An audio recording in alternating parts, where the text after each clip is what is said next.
Report. I'm Amy Goodman as we turn now to Yemen, where the political crisis has intensified. A defiant President Ali Abdullah Saleh said he would resign within 30 days, but then described the protest against him as a coup, warning he would not give in to foreign pressure. This is a coup. You call on me from the US and Europe to hand over power. Who shall I hand it over to? Those who are trying to make a coup? No. We will do it through ballot boxes and referendums.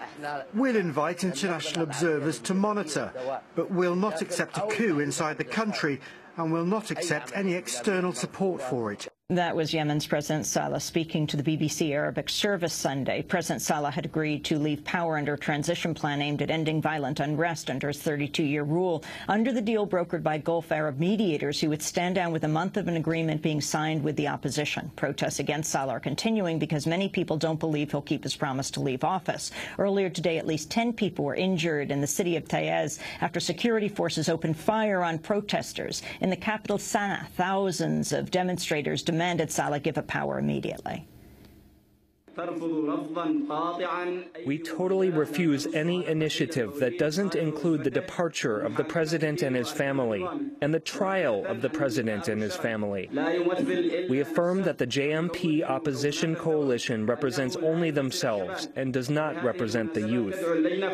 We call upon the youth, organizations and parties to refuse any initiative or dialogue with Saleh or his regime. To discuss the situation in Yemen, we're joined by Laura Kasinof, who's been reporting from Yemen for the New York Times. She just returned to the United States this weekend. She's joining us from Washington, D.C. Laura, welcome to Democracy Now! Talk about the significance of what has taken place this weekend. President Saleh saying he would leave, the distrust of the people of Yemen. Why are they saying, no, that's not enough? Well, this is just one more, what happened this weekend was just one more step in sort of a progressively stronger concessions that the president has given since this uprising has begun. At first, he would say things like, I'm not going to run again for president. Then he would say, oh, I'm going to step down at the end of this year. And now he says he'll leave office after 30 days. Now this has been after great international pressure for him to leave power early, coming from Western nations, the U.S., the EU, and also now coming from the Gulf Cooperation Council, who used to be his allies up in the oil-rich countries of the Arabian Gulf.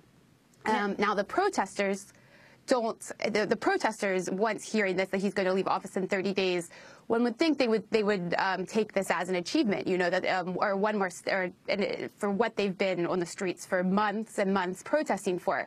However, in Yemen, what you have is the people really don't trust anything that Saleh says.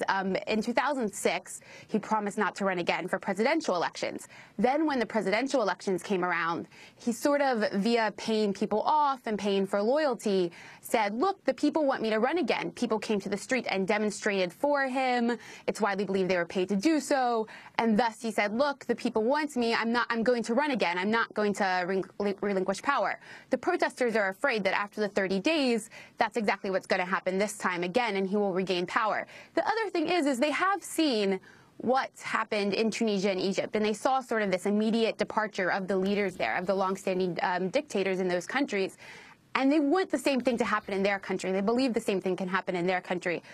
So that's sort of why they're still in the streets. I've talked to them. Either they completely reject this new proposal from the GCC and the president's offer. They think that it's worth nothing, or they have mixed feelings about it at best. Nothing more than that. Laura Kasinof, can you talk about what goes with this, though, goes with him agreeing to leave? Is amnesty or immunity for him, his sons, from prosecution, and those that are objecting to this?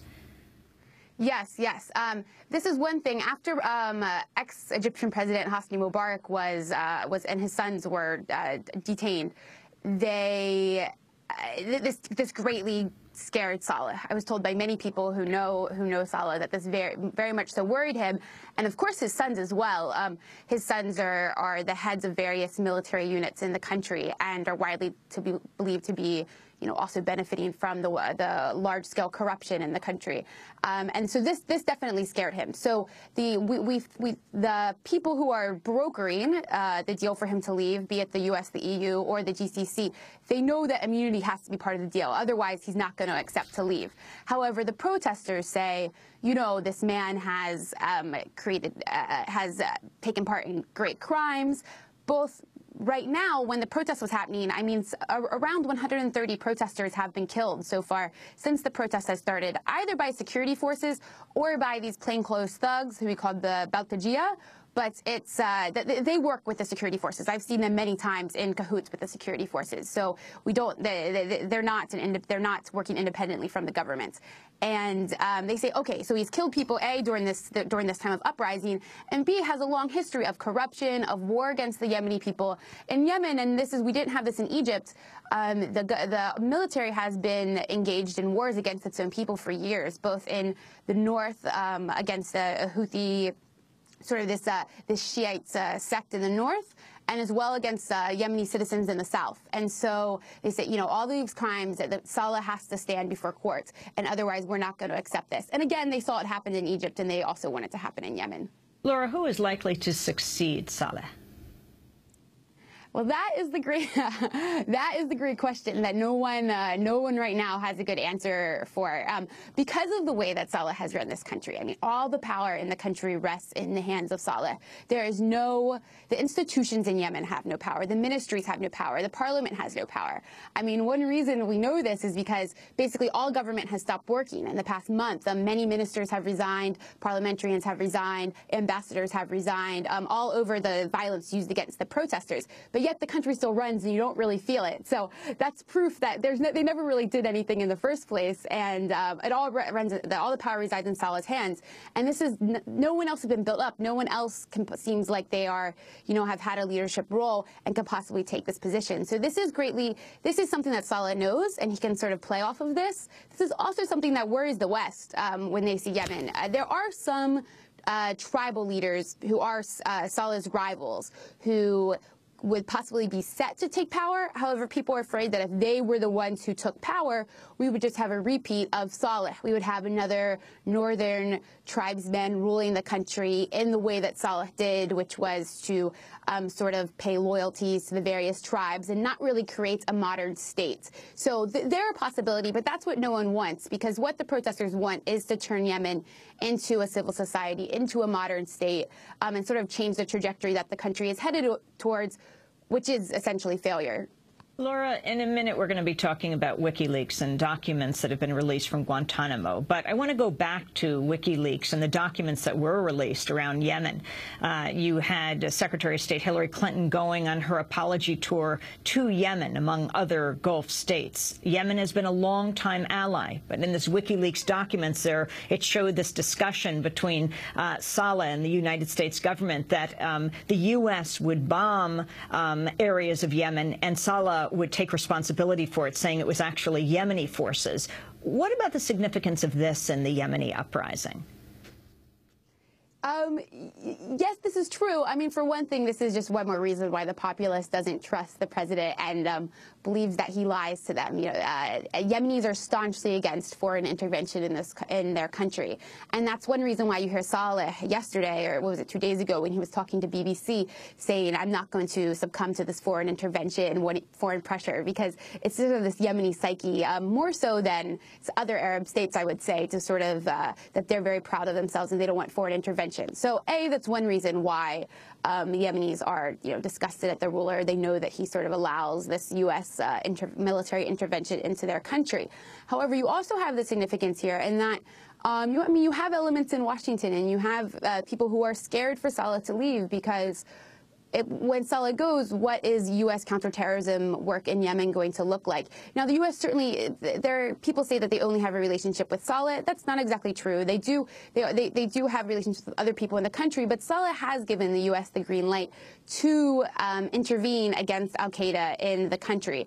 However, in other ways, he hasn't been the best partner when it comes to al-Qaeda, and the U.S. knows that. Sometimes he uses American counterterrorism tools for his own domestic agenda and to fight against his own enemies. Honestly, he probably knows. he knows where al-Qaeda is in the country probably more than he lets on. Let's say that.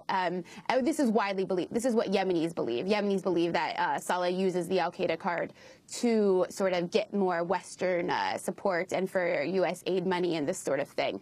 So he's a mixed bag. He's been a good partner. He's been a bad partner. But definitely what is worrisome is the future is uncertain, is what will U.S. counterterrorism operations in Yemen look like with whoever leads Yemen next? We don't know. We have no idea.